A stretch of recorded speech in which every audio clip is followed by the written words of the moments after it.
So, according to the Super Mario Sunshine manual, close-up view is called the Mario Cam. Am I really gonna have to call it that? Boom. Particular mushroom. There's one thing I've noticed in Super Mario Sunshine lately. Most of the stages in the game are very populated. That might sound like a completely random adjective from the blue sea of Super Mario Sunshine, but think about it. While oftentimes there's an urgent objective brought to your attention, the chaos doesn't stop the denizens of that stage from chilling it up at their favorite locale. I mean, the NPCs of Gelato Beach risk their lives to protect the Dune Buds from what must clearly be an intimidating wiggler. Geez, I didn't know they were a national treasure. Even Pianta Village has the local residents toughing it out on disaster after disaster after disaster after disaster. No matter what the trial, you've got someone there who will watch you burn to death. Someone's got to write the autopsy report, I guess. And all this is a stark contrast to Noki Bay. Yes, you're greeted by this old hermit, but that's not exactly reassuring. He informs you that the entire bay is polluted, other than this spot, I guess, and so the entire colony of Nokis have left. It's just you, the old hermit, his apprentice, and Tanuki boat merchant. With lonely cliffs, mysterious spires rising into the sky, and an entire maze of ruins serving no purpose across the entire 8 episodes, the isolation in Noki Bay is immediately apparent. And if that doesn't hit you, the difficulty sure will. There's a lot going on in Noki Bay, and while some things miss the mark, the atmosphere, unique stage elements, and difficulty provides an excellent variety. And it's wrapped up in a music track that fits the theme of the stage exceptionally well. The soft melody offers a complementary contrast to the difficulty, while the only word I have to describe the percussion is perfect. Complain all you want about Choky 6, underwater hover controls, or Bloop for the 3rd time, but would you really want to be without this?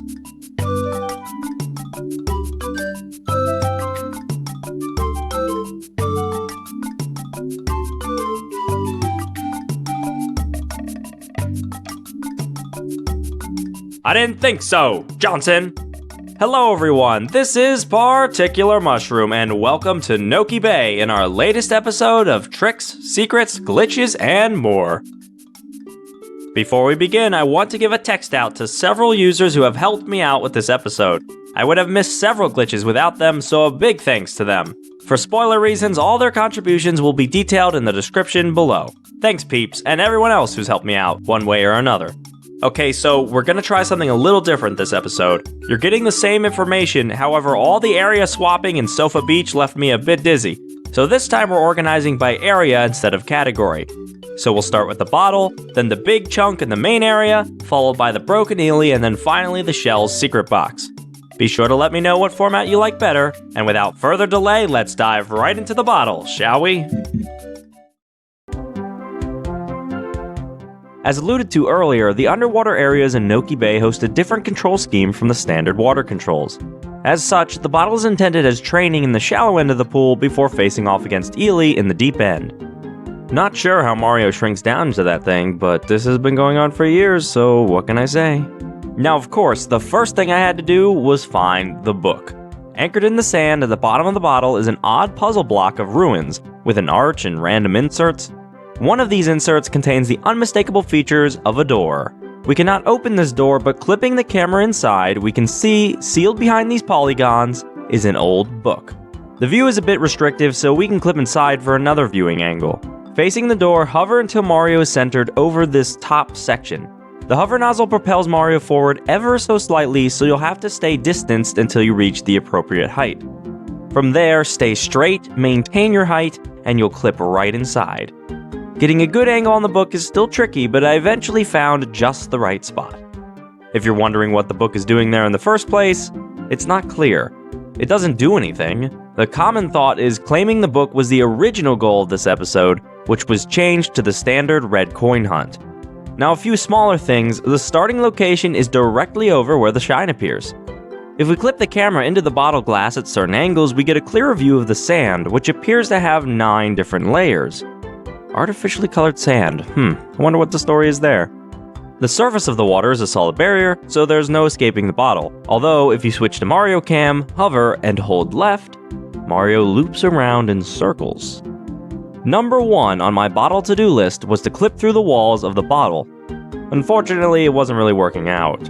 After just ramming into the wall for a good while without getting anywhere, I figured leaving the bottle was impossible. Excuse me, you can't just casually swim outside the bottle while I'm stuck in here. Yeah, that's right, get back in here. Expect the unexpected though, because a short while later, while I was doing something completely different, this happened. Alright, thanks game. I got my wall clip on no merit of my own. Now regrettably, Mario is immobilized once out of bounds, but still, glad to see it done. I thought that would be the end of it, but phew, I had no idea. That was just sheer luck, but there's a more consistent way to clip through the bottle. The fish will stop when it hits the glass, normally, but the fish doesn't understand collision where the bottle is curved. And there's only one fish that swims high enough to do this. Its max height is just under this yellow coin here, and if the fish grabs Mario around that lateral, it can carry Mario off into the clouds. Again, there's nothing to do here, but what if we managed to stop the fish right inside the curved glass? With Mario still in the bounds of the bottle, we can clip up and into the sky, where we can go as high as our air allows. The bottle also has collision around the lid, only the top though, and that solid water barrier is actually a water barrier. It doesn't work so well though, and not only does this happen, but if you fall below the barrier after you pass over it, Mario's speed drops to the floor, getting stuck. That's so strange. Perhaps you could leave the bottle at one point, but this glitch got in the way. We'll never know. Now we can hack the game to get 100 coins, showing there is a spawn location for the shine, but there's no way to reach 100 coins normally, as there are only 50 in the bottle and the game forces you into the bottle at the start of the episode. We can, however, exceed 50. So I guess there's this thing where when you lose a life, the coins collected after your life meter drops to 0 actually stays in your inventory. Inside the bottle there's a long string of coins accompanied by a water current. If we run out of air and drift into that current as the screen transitions to black, we can enter the area again with up to 15 coins. Well, number 15 is debatable, but I did manage to get 14, giving me a record high 64 coins in episode 3. This strategy is pretty neat, but I only see use for it inside the bottle. You can only use this strategy in a sub-area, since those don't kick you out of the level when you die. The bottle is the only sub-area that the game forces us into at the start of the episode, meaning in any other case, grabbing the coins in the previous area is going to give us more than dying on top of a couple. And if you were wondering, grabbing a red coin after you die does absolutely nothing unusual. Which brings us to our final bottle glitch. After clipping through the wall, I figured if there were any more notable glitches, it would involve these aggressive fishies. I already tried grabbing the last red coin with the fish, which does nothing notable, and before you say, what's that? You'll see this later. It's an unrelated visual bug. So the next step is to try the shine sprite. It was a bit tricky to hit that shine, but once I figured it out, I got this. The shine heals Mario, bops up once, while Mario is locked in place with this animation in an indefinite loop. You can switch nozzles, and the spray nozzle just doesn't show up on the UI, but otherwise you're helpless. Like the bottle clip, the air meter will eventually run out, so we can just sit back and enjoy this silly glitch. Now as to what's happening here, my guess is grabbing the shine despawned the fish, so Mario never leaves the grab state. And while he's in the grab state, gravity doesn't affect him, and so he never touches the ground, which is what the game is waiting for to play the shine get cutscene. Instead, we get the death get cutscene. That's it for the bottle, and we are just getting started. The main segment of Noki Bay contains most of our findings, so there's enough here to split up into our normal categories. First up, of course, is secrets. Noki Bay has a sizable amount of 1-ups, but none are too hidden. You've got evergreen 1-ups at the bottom of the lake or hanging out with Purple Lily. I never forget you. There's one in the Tricky Ruins after you complete episode 2. Episode 6 has one in this. Episode 6 has one in this alcove, and whenever there's not a turbo nozzle here, there'll be a 1-up instead. Coins are much sneakier. First off, we've got a circle of coins for ground pounding the mud hut. These little holes actually hide coins that must be sprayed out. FYI, it's just these 9, the other holes don't do anything. But I was in for another surprise with the most ridiculous hidden coin location in Noki Bay. Right here. What the frick?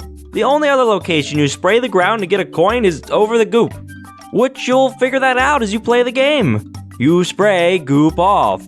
There's no indication, reason, or logicality to spray the ground here. You just have to get lucky. Right, like every other cubby coin is just floating there. Finally, we have the waterfall.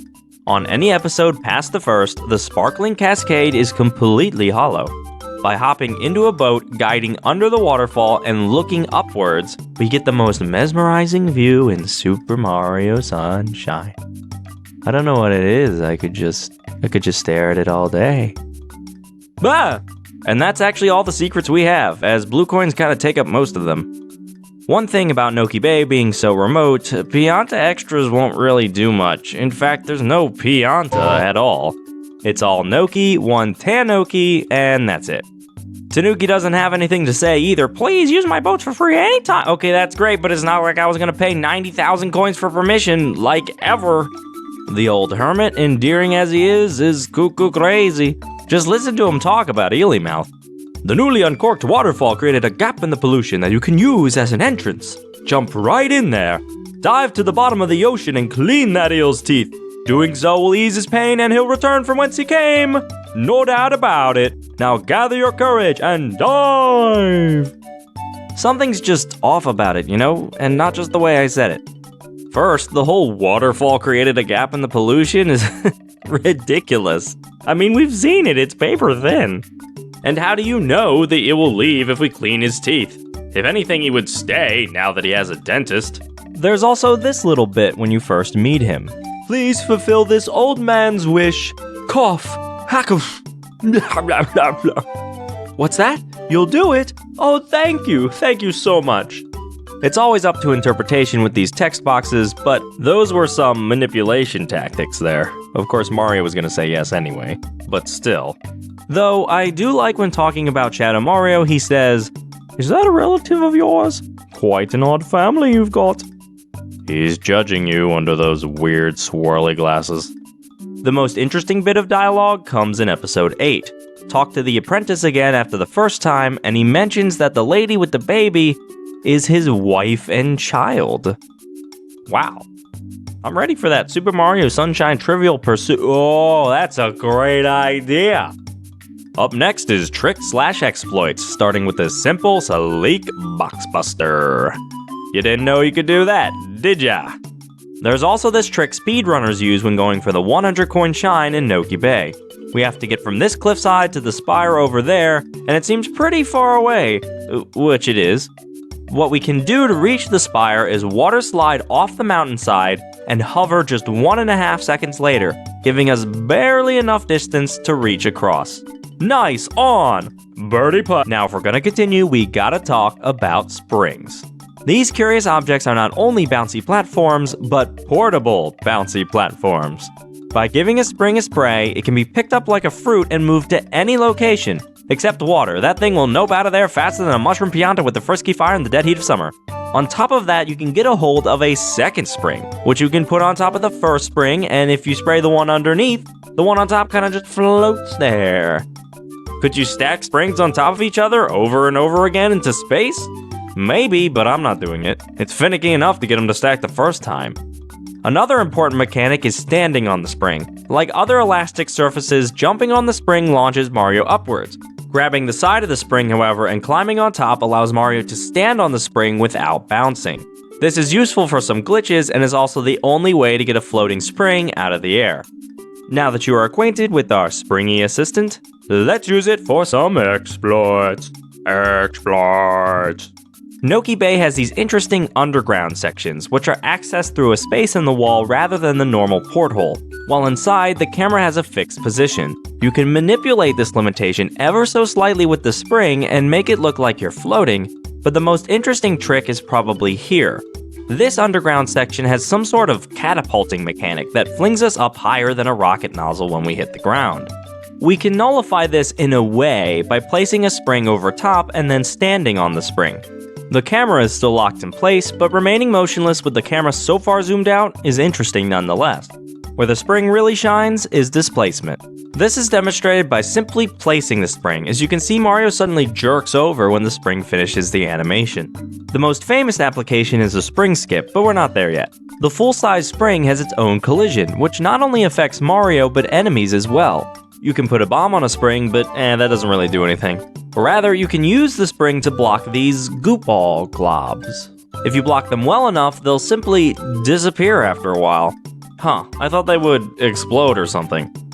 Fine, I'll do it myself. Extra note, the goop balls explode with goop, but if you spray them enough, they actually explode with water instead. So I got that blockade going and I started wondering, can I bounce them off springs? And yeah, look at that. I was intrigued, so I started to look around for any other ways I could displace these paths, and then I came across this. As far as I could tell, it was nothing I had done, it just randomly occurred. I was able to interact with the goop, and afterwards the idea came to me, can I use the springs to block the goop from exploding on the ground? So I set up the spring in just the right spot, and nothing. After all that about displacement, the goop was completely ignoring the spring. I was a little disappointed. I sat on it for a bit. This rock stopped the goop, and the spring blocked the goop before. Maybe I just need to move the spring up a little bit. So I gave it a shot and nothing. However, and you'll see this a few more times throughout the episode, having two springs is a glitch saver. I hauled over the second spring, was getting ready to place it, and whack! Stupid game, I yelled, and then realized that the spring was in the perfect spot. Sure enough, the second spring reached out just enough to block those goop balls. We got 'em! It was actually working! I was ecstatic, especially since I could put down the controller for a bit. For whatever reason, this blockade didn't despawn the goop after a while, and it slowly compounded to this, I don't even know. The blocker actually did the reverse and new goop balls stopped spawning. Well, that's not completely true. Monty continues to spit them out, they just suddenly disappear about 5 seconds in. So now we've got this conglomerate thing, and of course I want to get a good look at it, and well, here are some interesting screens.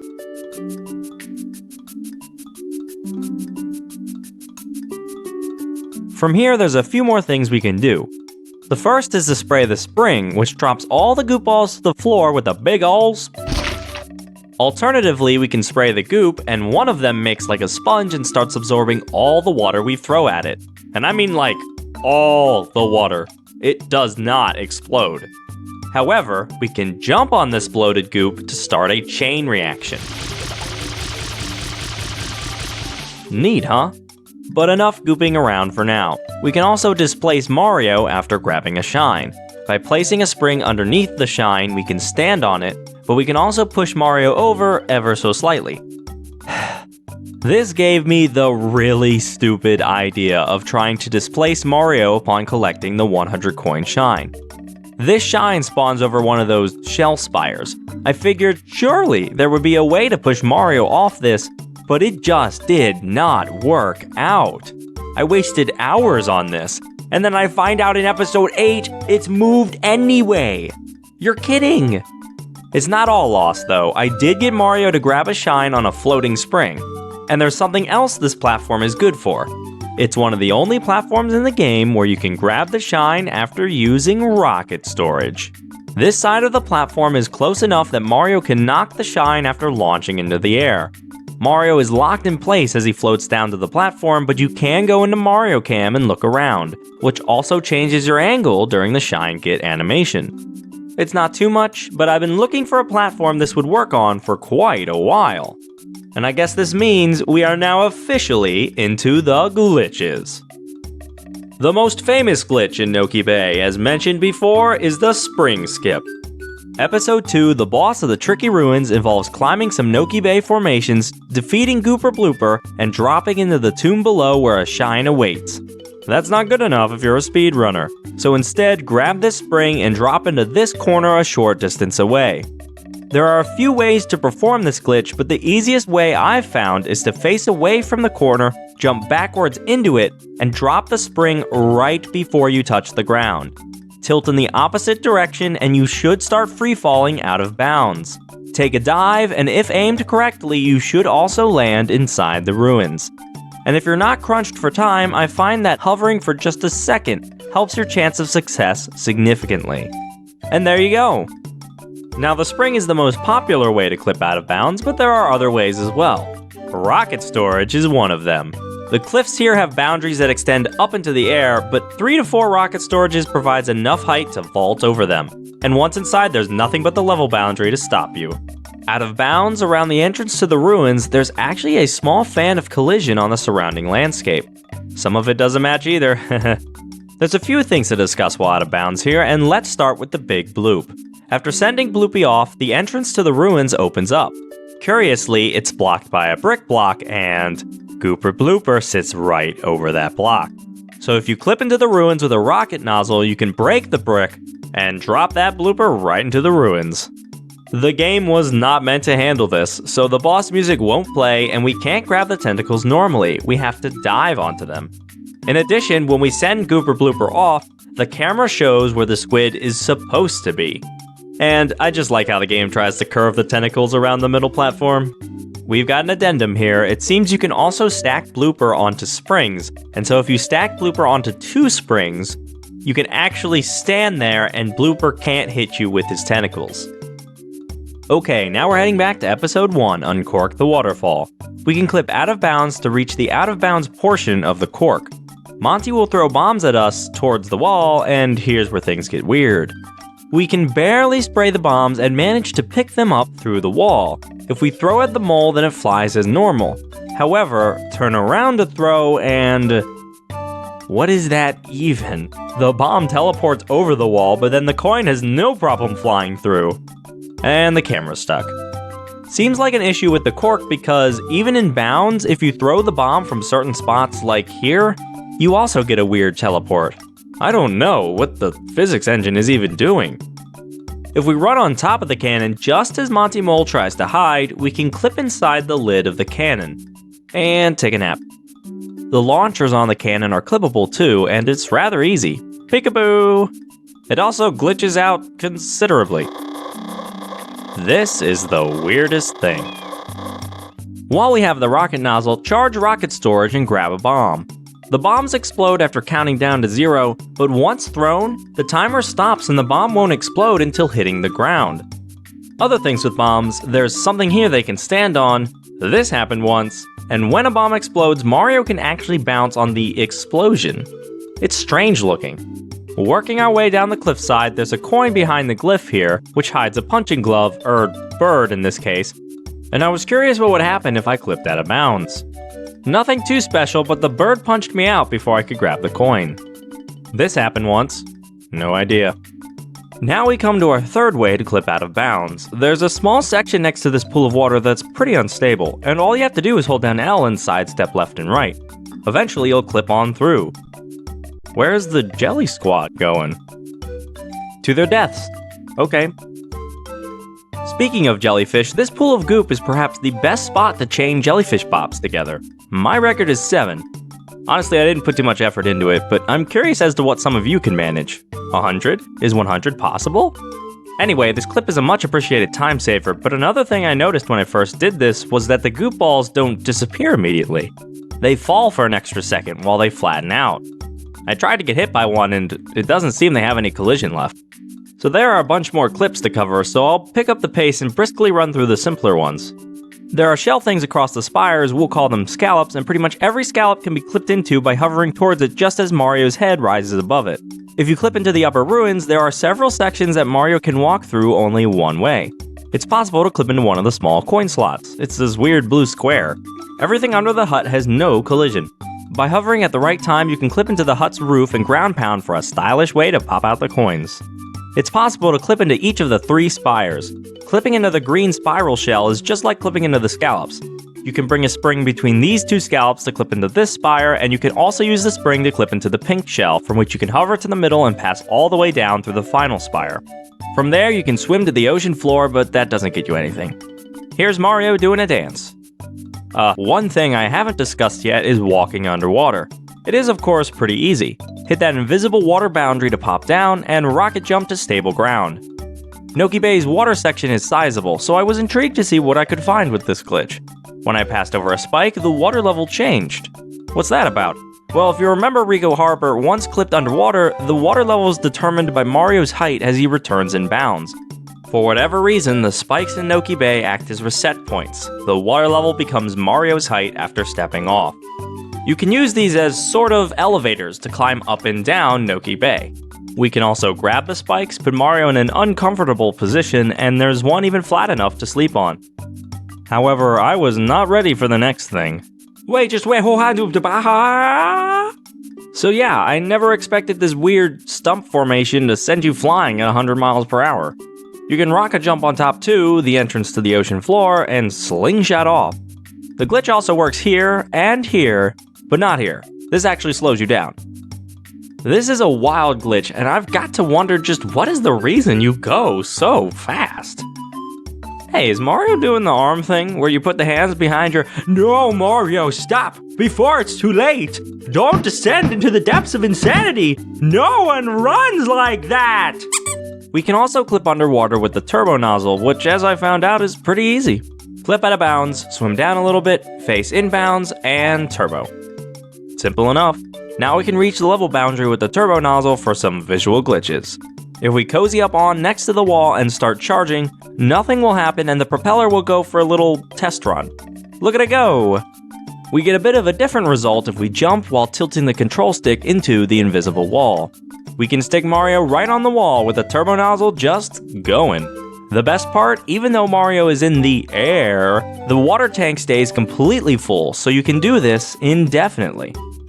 Of course, glitches in Noki Bay like to come back to springs, so let's get at it. Now you might recall me saying that springs don't work over water, and you'd be correct. Get them under the water though, and you've got no problem. My original plan for this was insane. Almost as insane as putting your hands behind your back when running. Using rocket storage, we can easily clip out of bounds with the spring. With some good jump work, you can plop the spring down in the underworld and stand on it. My idea was to grab the second spring, throw it on top of the first one, and then perform rocket storage to get the second one in bounds. Doesn't sound too crazy, except I have no idea where the spring is. The underworld has this obstructive plane, making it nearly impossible to find the spring after you jump off it. Come on, where's the spring? Where's the spring? It was just over here, come on, get on the spring, Mario, where the heck is it? Oh my goodness, I was overthinking it a bit. Place the spring here, clip underwater, grab the spring, done. Now we can drop the spring and watch it fall all the way down to the sea floor.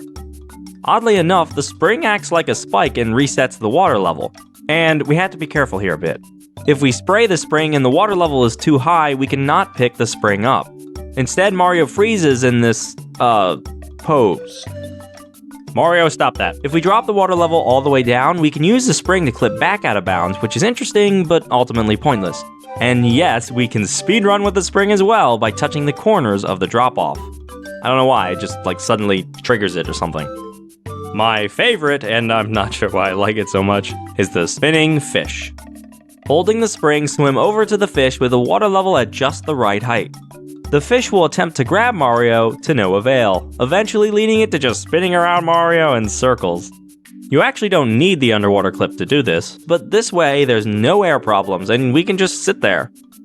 One of the more detrimental glitches in Noki Bay involves a singular blue coin. There's a chamber carved out of the cliffside which Mario can easily wall kick up to reach this blue coin. However, grabbing it may... Talk about the easiest way to crash the game ever. There's some sort of logical reason for when it occurs and when it doesn't, but all I know is if you grab another blue coin prior to collecting this one, your game is safe. So there's a new thing to share with Shadow Mario. Turns out that Shadow Mario runs through the unstable area we can clip through. By downing him in this area, we can spawn the shine there. With good luck, walking into the shine pushes Mario through the floor, out of bounds, and also in water. You cannot grab a shine while swimming, and so it breaks. The shine becomes a ghost of its former self, even more than usual, and we can pass right through it. Performing this glitch, though, is easier than getting lucky with Shadow Mario. We can simply clip out of bounds first, and then jump into the shine. If we land in the underworld rather than in water, Mario will die while collecting the shine. but it's just visual. The shine will still add to your total. What's up next here? Ho ho, is it time already to ruin Piantissimo's day? That nerd called me a clam chewer for losing in a race, and whoa, who does he think he is? Well, I've got a plan this time. Boat. Haha, you'll never get past my now. Oh! Okay, that was just a bad spot. This time he stands no chance. This time I am going to personally make sure. Who said you're not allowed to jump? At first glance, Il Piantissimo's pathing appears unbreakable. Nintendo, again, with their fail-safe features that nobody else would think about, gave Piantissimo a jump if an object was in his way. So that's just it, right? There's nothing else we can do. Except one attempt, I got lucky. His jump failed a few times, and he ended up stopping in the water. So while Nintendo thought to prevent Piantissimo from getting stuck, they did not think to readjust his path after the blockage. So yes, it is possible to completely destroy the path. We only need the boat in a good spot to really sink Piantissimo. The trick to make this work is to use Piantissimo's first path. First path, you may be wondering? And yeah, Piantissimo has 3 different paths. A slow one the first time, a faster one after you beat him, and a lightning round when you reach an exceptional time. With the first path, there's a part where he bonks his head on a scallop, and this is where we really gimp him. Piantissimo drops pretty far under the water at this point, and with the boat in the right spot, we can trap him under the water, where jumping is impossible. When Piantissimo finally breaks free, well, there's a nice spire in his way. The path is completely busted at this point. When he finally stops in the middle of the bay, there he goes. You think he's enjoying his time at the bottom of the bay? Despite the game clearly recognizing that he's still underwater by the whole bobbing up and down motion, he drops all the way down.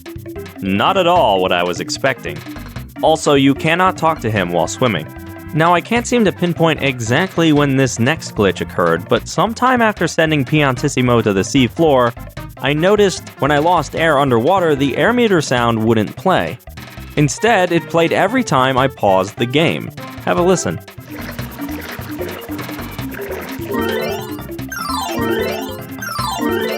I'm going to guess a previous glitch triggered this, but what exactly, I have no idea. Okay, let me also answer the question of why Piantissimo sometimes passes through objects and other times not. Static objects in the stage will always block Piantissimo, but dynamic objects only do so if Mario is close enough to them. I thought this was just the boat being janky, but it occurs with the floating houses too, and this clip shows exactly what I mean. As soon as I leave the platform, he just falls right through it. Now, when I say the boat is janky, it is janky, and not just because the controls are super confusing. Actually, how about we talk about the boat's controls for a moment? So the boat seems like a super convoluted, broken control scheme, but it's actually just a few simple rules that are completely unintuitive. The easy part is spraying backwards will push the boat forwards, and spraying forwards will push the boat backwards. Now, however, let's solve the boat of tyranny in half. While standing in the top half of the boat, left and right will also be reversed. Spraying right will push the boat left, and left pushes the boat right. Move to the bottom half of the boat though, and the controls switch. Right pushes the boat right, and left pushes the boat left. And that's legitimately everything about the boat, with the addition of the boat moves faster when the bow is moving forward.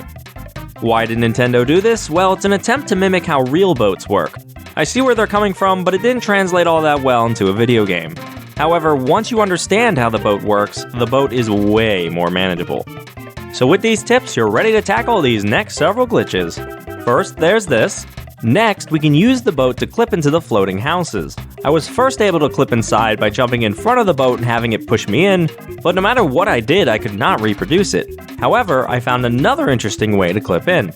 The boat also neglects dynamic collision while Mario is too far away, so we can launch the boat into a house like so. We can then jump on the boat and clip right inside. There's also a much easier way to clip, but it only seems to work on the trampoline house. Grab the house on the side to step onto it without bouncing, line up a side step with any of the corners, barely slide off the edge, and quickly swim inside. The inside of the houses is pretty bare bones. I noticed that the windows are one way. Total wall on the inside, even though you can clearly see Mario from the outside. Next, crash the boat onto the dock and swim over to where it reappears. We'll clip right inside. Another thing about crashing, the boat only shrinks away after not hitting the shore for a second. That sounds weird, but basically, as long as we continue to spray the boat into the shore, we can keep it alive. The boat rotates strangely, and we can even flip the boat over. The best is when you can manage a rotation loop that won't toss Mario off. We can spray continually, and the boat even dips into the water to refill your tank. I thought this would be infinite, but eventually my water stopped refilling. Took me a moment. It's flying! The boat displaces ever so slightly while still hitting the shore somehow? That's some spaghetti right there. Unfortunately, the boat kicks us off eventually, but it's fine, we would have run out of water anyways. Apparently though, newsflash, there's a hole in the wall that not Mario, but the boat can pass through. Yes, something here is not coded properly, and the boat just passes on through, allowing us to take the boat out of bounds. Using this glitch, we can also pick up Piantissimo and take him for a ride. We can also do similarly with the shine here, and well, who needs springs when you got a boat, right? We can also crash the boat and Mario will then float in the air. It's surprising how much you can do with the boat, and I didn't even try Shadow Mario. There's a point at the very end of Shadow Mario's path where he dips into the water. This didn't seem too promising because even if we block Shadow Mario, he has a teleport. But I wasn't thinking about something. If we manage to coerce Shadow Mario into the boat, we can topple him over on it. This allows us to spawn the shine directly over the bay. You already know what that does, but we can do some boat crashing shenanigans too. However, if we down Shadow Mario and crash the boat, we can get him floating. When he gets back up, he teleports all the way over to where the boat respawns, and comes all the way back. Now guess what you can pick up with the boat as well? Fish. The jumping fish variant we need only appears in episode 2. This glitch is more than just taking the fish for a ride. Spraying the fish normally splats it on the water, but once on the boat, the fish becomes immune to the water's squishing capabilities. It kinda does that. The fish eventually disappears, but spraying it with water resets the timer on it. Beyond that, while I was bopping fish, it randomly teleported on me. What's that? As it turns out, the fish can also go through the boat unless Mario is close enough to it. So if the fish is in the boat when Mario moves close enough, it teleports on out of there in 3 possible variants.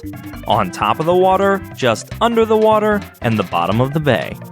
With a combination of other glitches, we can move the fish under the water and lock it in place as long as we like.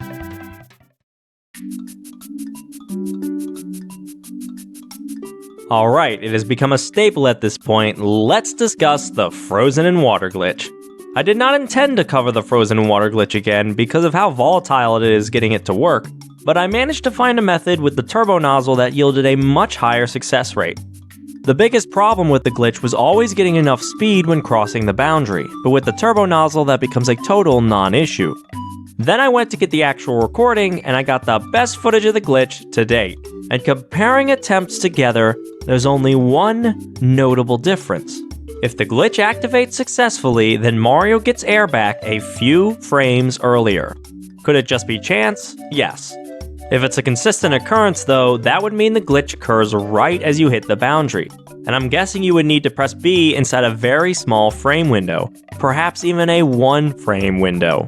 Regardless, I'm excited to have performed this finicky glitch yet again, so we can marvel at Noki Bay from very far away. And we're not even done with this section yet. The episode containing the most coins is episode 8, the red coin fish. Do you know how many coins? 235. And that number could potentially get bigger. A huge thanks to Gregwar271873 for discovering and sharing this. It's whack. Okay, so in order to get the highest coin count in a stage, we want to find the episode most populated with coins. And if the episode has sub-areas, that adds to the total since the coins carry over. You cannot carry coins over from Delfino Plaza though because the coin counter resets when you enter a stage. Except, Noki Bay is a little special. In order to get to Noki Bay, you must stand in a glowing ring, switch to Mario Cam, and look at the sun. If you have a bunch of coins, you may notice that the coin counter starts to deplete before the screen goes completely white.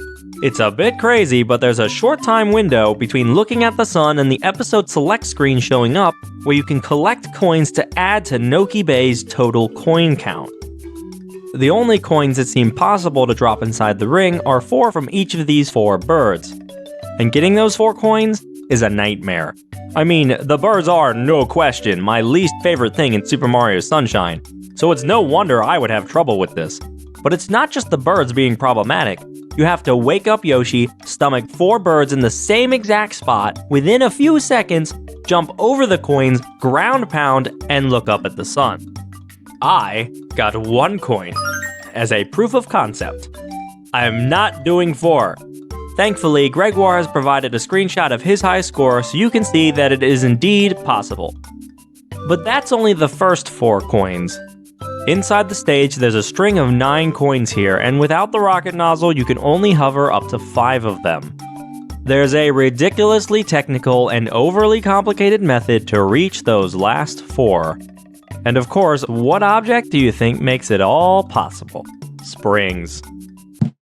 Now, before we get started, do yourself a favor and jump into that hole and activate the boxing glove for your sanity, please. Okay, so our task is to get a spring inside this cubby so we can bounce off it and obtain enough height for a ground pound to barely reach the highest coin. There are 6 major jumps to complete, and Flood is not allowed in any of them since we'll be holding a spring. They must be completed in a row, but thankfully there's a checkpoint after jump 2. Pick up the spring near the waterfall and haul it over to this location. This one's easy. From underneath this platform, face this section of the wall and perform a triple jump. Wall jump and you should land on the next platform. Now the difficulty picks up. You'll need to stand on the edge of the middle plank and face the very edge of this wall. You're aiming for right here. Too far over and you'll miss the wall entirely. Once in position, spin jump. If you're lined up correctly, you'll get a wall jump and land on the next platform. If not, I'm sorry, it's finicky, you'll have to try again. Once you're here though, you've got a checkpoint. Drop the spring you're holding at least 4 planks away from the wall so you can wall jump and pick up the other one. This way, if you fail at any point, you can drop this spring into the ocean, and it will respawn on the platform so you don't have to perform the first 2 jumps again. Once in place, do not, under any circumstance, pick up the other spring. The next jump isn't too hard, but you need that second spring in a good spot so you can wall jump easily. So line up behind the spring and face this section of open rock. Bounce on the spring and wall jump at apex height.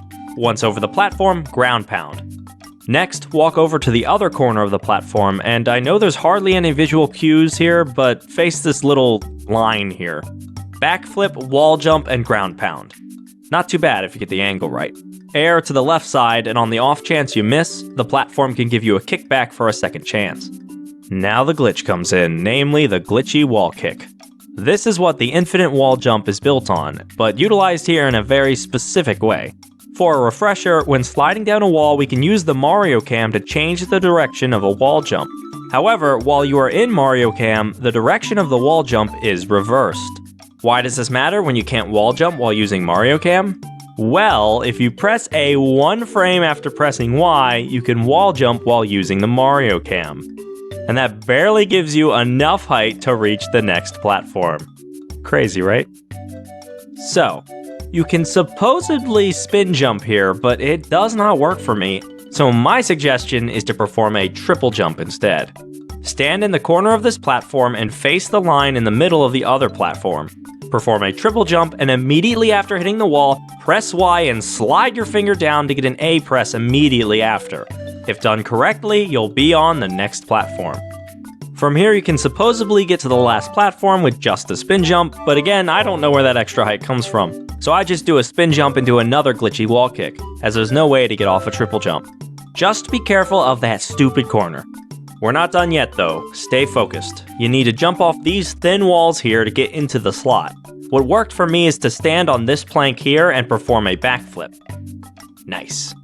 Next is to drop the spring on the very edge of the slot, drop down while the spring is still expanding, get another wall jump onto the spring, you can use flood this time, and then collect the 4 coins. Remember that the last one needs a ground pound. Whew, all that work for 4 coins. Is it worth it? That's the hardest stuff down now, but don't rest on your victory just yet. There are 222 other coins that require your attention, and losing any of them will make all of your efforts worthless. Let's go through the notable ones. Don't forget this stupid coin. In addition to the 6 coins on the pedestal in the ruin, there's also one more in one of the shells. Be careful with the coins in these little holes. You cannot touch the waterfall, you will get transported to the next area, and the coins are on a time limit, although thankfully a pretty long one. Now the top 3 will give you trouble. They fall into or very close to the waterfall, and you will need the boat. I recommend you turn the boat 90 degrees before spawning the coins. While you are in the boat, Mario cannot warp, and moving over the coins will pick them up. Once you have 127 plus the coins you grabbed from the plaza, you're ready to descend into the underwater ruins.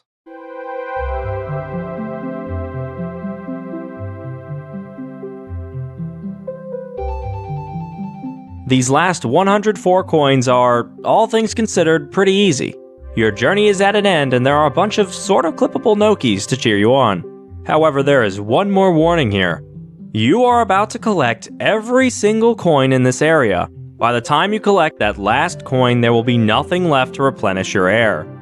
So while you can certainly take your time, make sure you speed up those last few coins.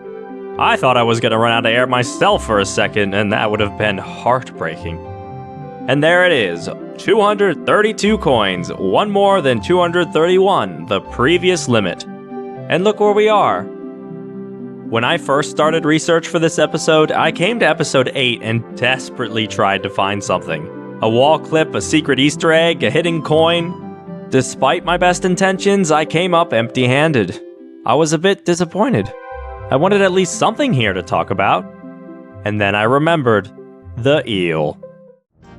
I applaud Nintendo for at least getting the eel to function as a challenging boss, because in terms of stability, this fish is about as sound as Gooper Blooper's arms. Where to start? Where to start? Well first, I would definitely like to point out fin.jpg. I may have not noticed this as a kid, but I'm calling you out now, Nintendo. Speaking of which, as a kid I thought the toxic bubbles came from the cavities. Makes sense, right? But no, they're tears. Oh my goodness, the poor thing.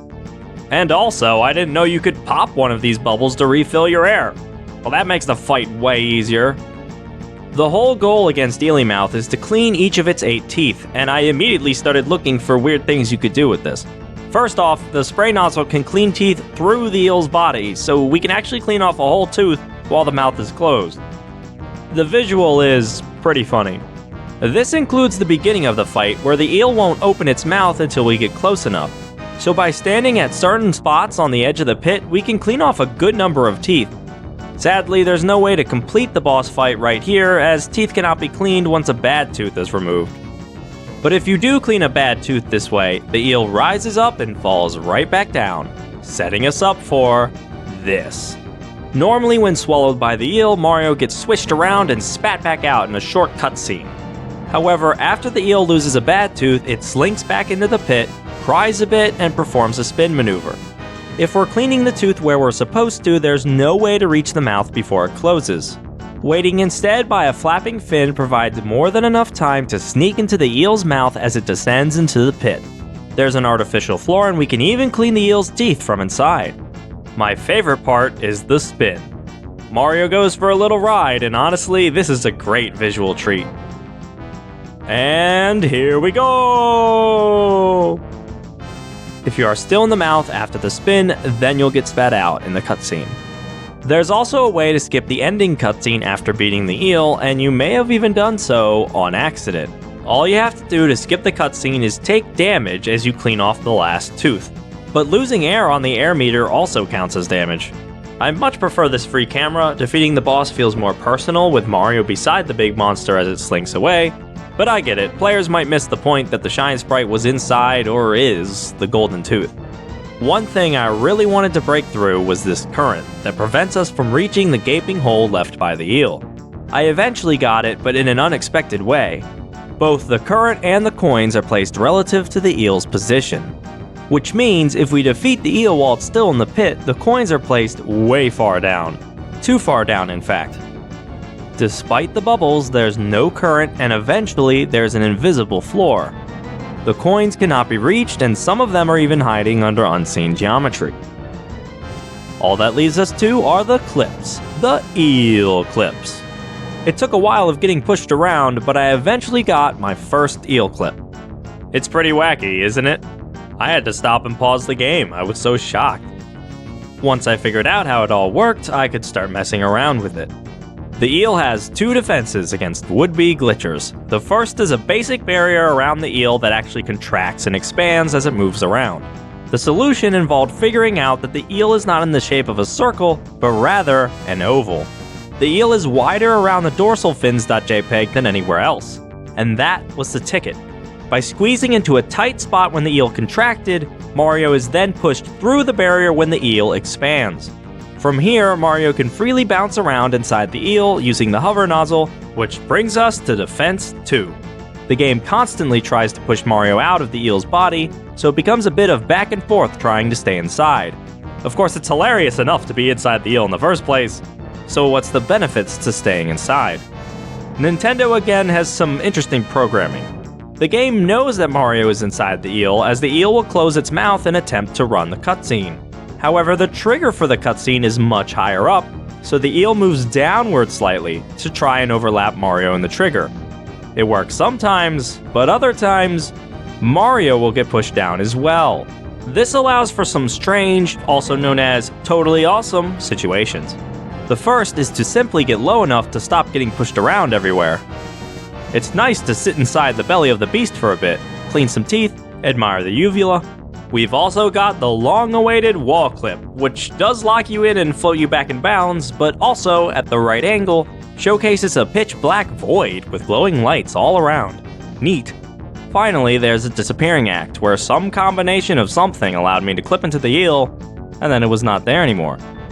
It's amazing that through all that, every hammer you can take to this eel to break it down, and it still functions. No matter what, the boss is still beatable, and the game does not soft lock. So I guess the eel isn't that broken. It just has cavities in more places than its teeth.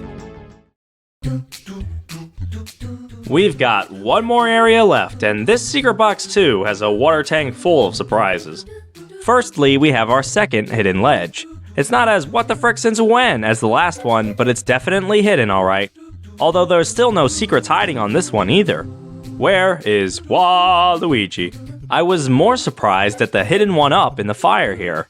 I don't know why, I didn't think they would do that. There are two other one-ups in this secret box, inside nails. Oh yeah, that's right, we can actually see the bottom side of a nail in the secret box. Look at that, I wasn't sure it had one. This secret box is a pretty strange collection of different platforms and mechanics, some of which are completely unique to this secret box, like these platforms. The checkered board design is pretty unique, but I was also curious about the slots they occupy. The platforms do not fit in there, and clipping inside the walls confirms this. They don't even have collision. Oh yeah, the wall clip is right here. Pretty easy to pull off, however staying out of bounds is not. If you stand still, the platforms push Mario back in bounds. There's a very small area we can stand to remain out of bounds, which is difficult to pull off since the camera doesn't like to cooperate either. Further into the secret box is this rotating platform, and I don't know why I thought to try this, but this has to be the strangest. Actually no, the strangest is coming up. Anyway, charge some rockets, launch yourself over this rotating platform, and then ground pound.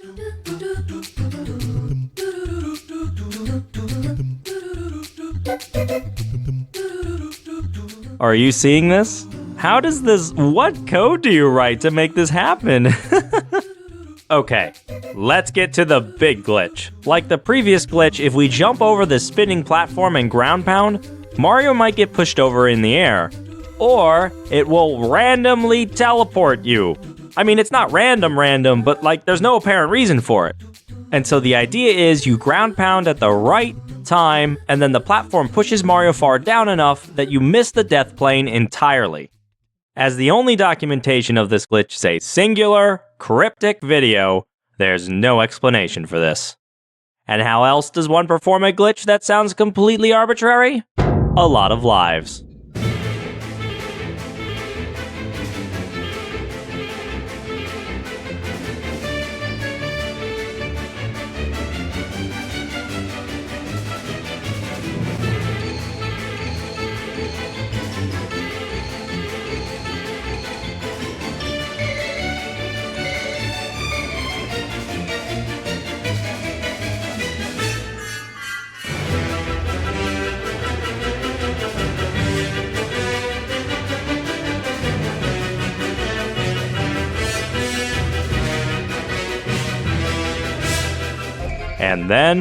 And then, it happened. After countless lives on an attempt I expected to fail, the game gave me what I was looking for. The death plane was skipped and the invisible floor was reached. From here, it's pretty much a visual phenomenon, sliding around, taking a nap in the void, and gazing up at the contraption in the distance.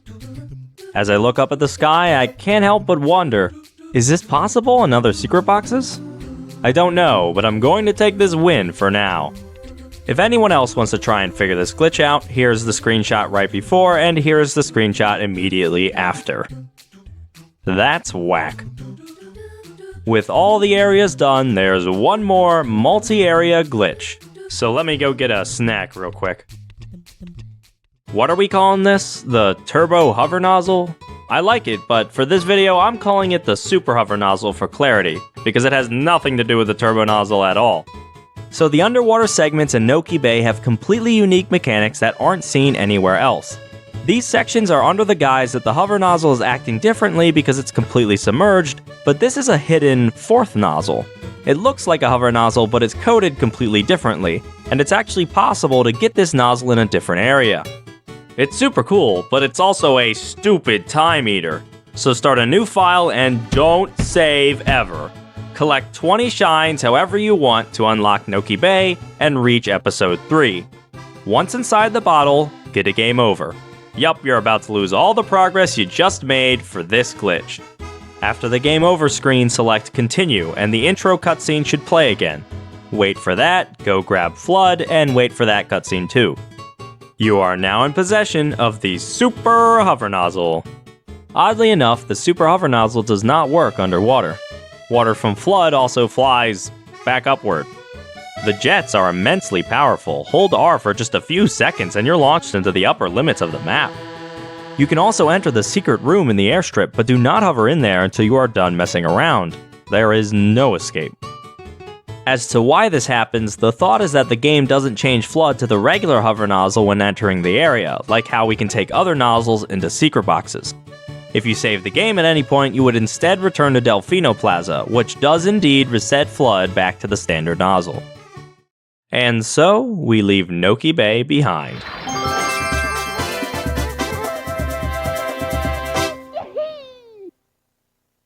I gotta say, this was my favorite stage to research by far. These are some of the most hilarious and exciting glitches I've seen.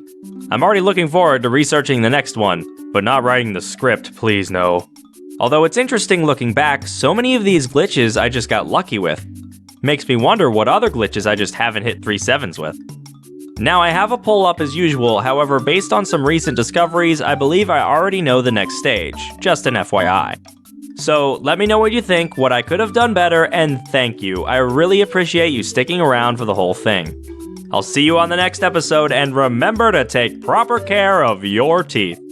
Goodbye!